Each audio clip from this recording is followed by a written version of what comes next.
This is a quick follow-up to my Stihl MS170 chainsaw repair. Chainsaw ran great after I did that work on it.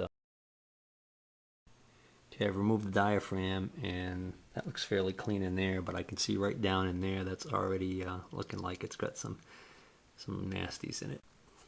Okay, I got some of the fuel out of there so you can actually now see the crud that's in there. Oops.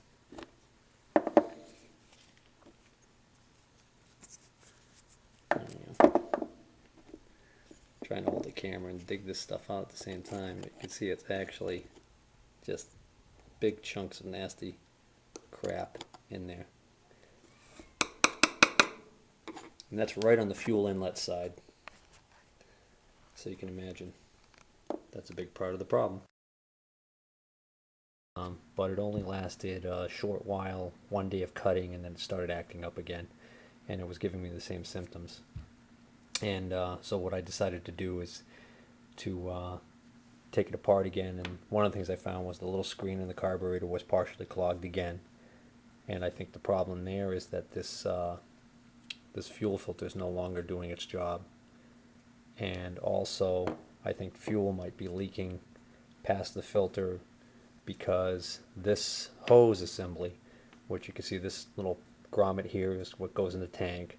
This is the section of the hose that's above and out of the gas tank, and this lower section here is in the gas tank. When I fish this filter out, which by the way, if you've never done it before, you just make a little hook with wire and you can actually reach into the tank and grab it and pull it up out, and then once you get it out you can take it off pretty easily.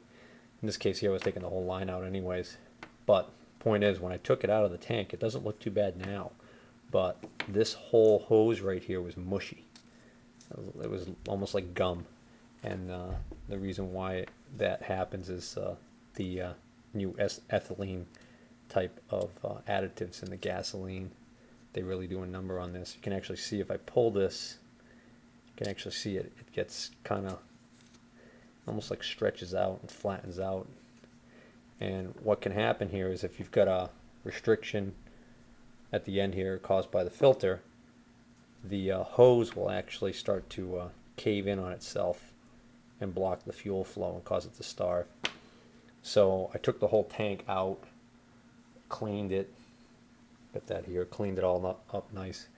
I'm going to get a new fuel filter and a new fuel line, and I already re-cleaned the screen and the carb, and I think that's going to solve my issues.